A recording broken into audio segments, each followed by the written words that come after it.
오늘은 토요일 특별 새벽기도의 시간입니다. 데살로니가전서 2장 13절에서 14절 말씀 가지고 말씀에 대한 태도를 리셋하라 라는 제목으로 함께 은혜 나누고자 합니다.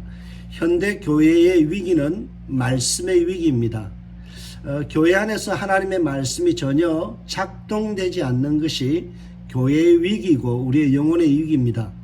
아무리 경제적으로 풍부한 시대라 할지라도, 아무리 집이 돈이 많다 할지라도 하나님의 말씀이 들려지지 않는다면 이미 그 영혼은 파산한 위기이며 그 공동체는 위기에 봉착해 있다. 우리는 이렇게 말씀할 수 있습니다.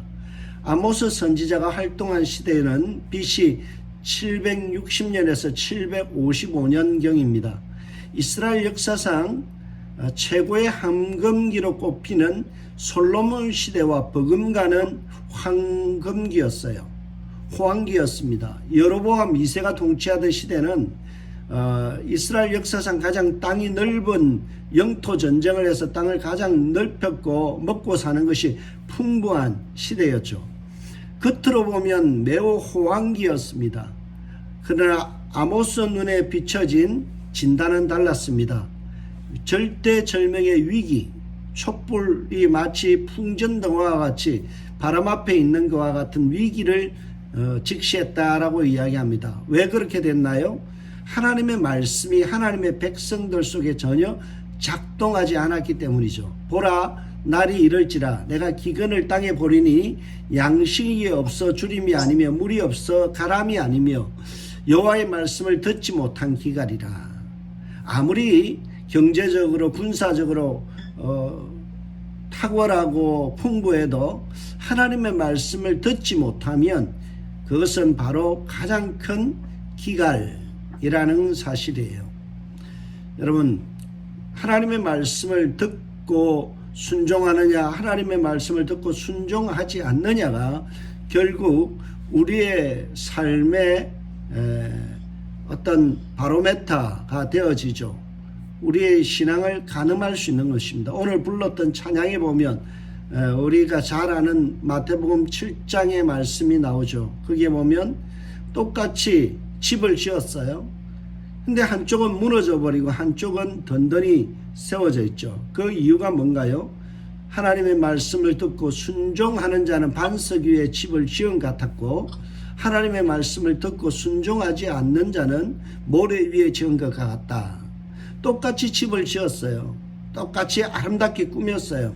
그러나 위기가 왔을 때 하나님의 말씀으로 지은 사람은 그런 인생은 든든했지만 하나님의 말씀을 따라서 순종하지 않는, 반응하지 않는 사람은 모래 위에 지은 집과 같다라는 거죠.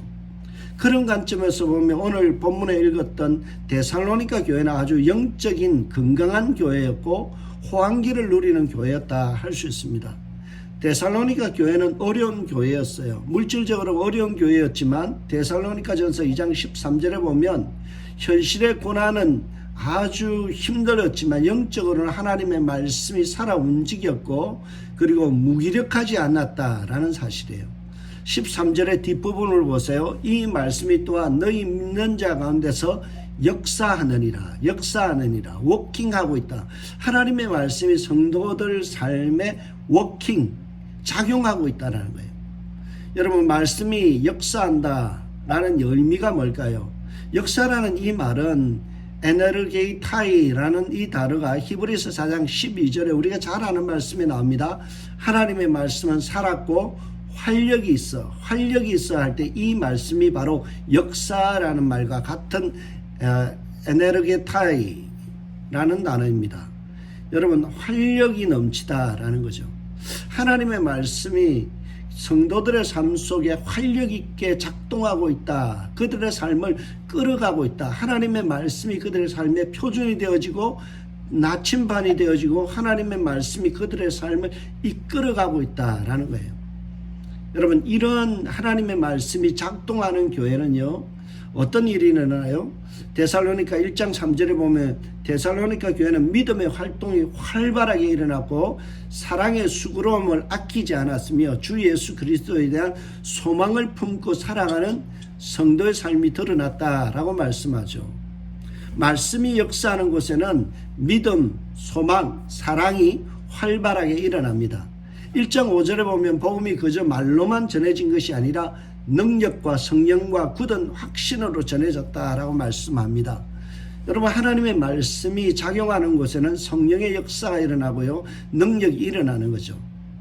저는 소망하기를 우리 교회가 하나님의 말씀이 개인의 삶과 교회 속에서 워킹, 작용하고 활력 있게 사역함으로 인하여 그 말씀을 통하여 교회가 살았고 운동력 있는 하나님의 말씀을 경험하고 믿음과 소망과 사랑의 역사들이 일어나며 성령의 능력들을 경험하는 그런 놀라운 은혜의 교회가 되기를 저는 기도하고 있습니다. 우리 교회가 그런 교회를 만들어 나가는 귀한 은혜가 있기를 주의 이름으로 축복합니다. 그러면 어떻게 하나님의 말씀이 성도들 사이에 활력이 넘치도록 역사할 수 있을까요? 그것은 첫 번째로 말씀을 받아들이는 성도들의 자세가 좋았다라는 거죠. 마음밭이 옥토였다는 겁니다. 여러분, 우리가 하나님의 말씀을 받아들일 때에 받아들이는 태도가 리셋되어야 돼요. 달리 표현하면 하나님의 말씀을 받는 자세가 아주 훌륭해야 돼요. 13절에 보면 이 말씀이 또한 너희 믿는 자 가운데서 역사하느니라는 말씀 바로 앞에 보면 뭐라고 하고 있나요? 이러므로 우리가 하나님께 끊임없이 감사하면 너희가 우리에게 들은 바 하나님의 말씀을 받을 때에 사람의 말로 받지 아니하고 하나님의 말씀으로 받음이니 진실로 그러하다. 하나님의 말씀이 선포되었을 때 사람의 말로 의견으로 듣는 것이 아니라 그 설교를 하나님의 말씀으로 받아들였다는 거죠. 말씀을 들을 때 반감을 가진 태도가 아니라 기쁨으로 받아들이는 성숙함이 있었다라는 거죠. 데살로니가전서 1장 6절에 보면 말씀을 이렇게 합니다. 여러분은 많은 환난 중에서 성령께서 주시는 기쁨을 가지고 말씀을 받아들여 우리뿐만 아니라 주님까지 본받았습니다 라고 말씀하죠. 여러분, 여기에 보면 환난이 많았어요. 데살로니 교회는 환난이 많은 교회입니다. 어려운 교회예요. 힘든 교회예요. 그런데 그들은 잃지 않은 것이 성령께서 주시는 기쁨이 그들 안에 있었다는 거예요. 하나님의 말씀을 받을 때에 기쁨을 가지고 받았다. 반감을 가지고 받은 것이 아니라 하나님의 말씀을 받을 때 기쁨 마음, 성령이 주시는 그 충만한 기쁨 속에서 말씀을 받아들여서 그리고 사역자를 본받을 뿐만이 아니라 더 나아가서 예수 그리스도를 본받는 자들이 되었다라는 사실이에요. 여러분, 우리 속에 이 기쁨이 있어야 돼요. 하나님의 말씀을 들을 때에 우리 속에서 이 기쁨이 리셋되어져야 돼요. 그래서 성령이 주시는 그 기쁨을 가지고 하나님의 말씀을 우리가 대할 때 은혜가 되는 겁니다. 여러분, 유진아 시인이 쓴 태도가 인생이 된다라는 시가 있습니다. 그곳의 한 부분에 보면 이런 내용이 나와요. 중요한 것은 그 사람의 태도가 그 사람의 인생을 만들게 됩니다. 중요한 것은 그 사람의 태도가 그 사람의 인생을 만들게 됩니다. 여러분, 이 말씀은 이 시의 한 부분은 우리의 신앙에도 직결됩니다. 똑같이 설교를 듣지만 한쪽에서 은혜 받고 한쪽에서는 반감이 쌓여갑니다. 왜 그럴까요? 은혜 받는 사람은 설교를 들을 때에 듣는 태도가 좋은 거예요. 반감을 쌓이는 사람은 반감을 쌓이도록 하는 태도를 가지고 말씀을 들어요. 그 차이가 은혜의 차이로 나타납니다. 인사관리 전문가인 최윤희 씨가 쓴 모든 것은 태도에서 결정된다. 모든 것은 태도에서 결정된다라는 책이 있어요. 그 책에 보면 첫 번째로 꼽는 게 뭔가 하면 좋은 태도를 갖기 위해서는 자기 주도성이 있어야 된다. 자기 주도성. 자기가 자기를 주도해 나가야 된다는 거예요. 환경과 상관없이 내가 은혜 받고자 하는 주도적인 마음을 가지고 말씀을 대하면 말씀이 훌륭하지 않아도 그것이 뭐예요?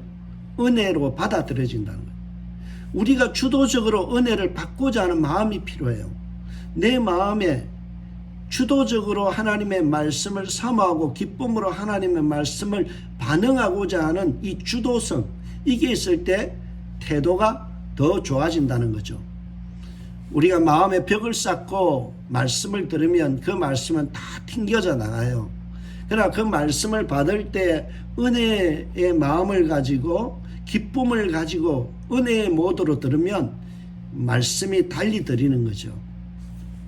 여러분, 성령이 주시는 기쁨 속에서 받아들이지 않고 정죄나 판단의 마음을 가지고 설교를 대할 때 우리는 다 설교를 놓쳐버리게 되죠. 그래서 예배에 실패하고 하나님의 말씀이 그들의 삶 속에서 워킹, 일하지 못하는 거죠. 왕성하게 일을 하지 못하게 되는 것입니다. 말씀이 나를 판단해야 되는데 내가 하나님의 말씀을 판단하려고 들 때가 많아죠. 그 말씀 아닌데, 저렇게 설교하면 안 되는데, 저거 너무 나간 거 아니야? 이런 생각들 가지고 우리가 말씀을 대할 때는요, 판단과 정죄의 마음을 가지고 대할 때 하나님의 말씀이 은혜가 되지 않아요. 항상 말씀이 나를 투영하여서 말씀이 나의 거울이 되어지고 말씀이 나를 비출 수 있어야 돼요. 히브리서 4장 12절과 13절을 보면 우리가 아까 읽었던 말씀, 하나님의 말씀은 살았고 운동력이 있어요. 하나님의 말씀에는 문제가 없어요.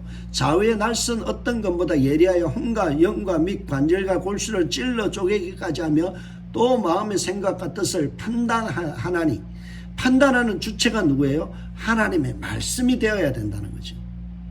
하나님의 말씀이 나의 마음과 생각과 뜻을 판단해야 되는데 우리는 거꾸로 우리가 하나님의 말씀을 판단하려고 들기 때문에 은혜가 되지 않고 하나님의 말씀이 살았고 운동력이 없다라는 사실이에요.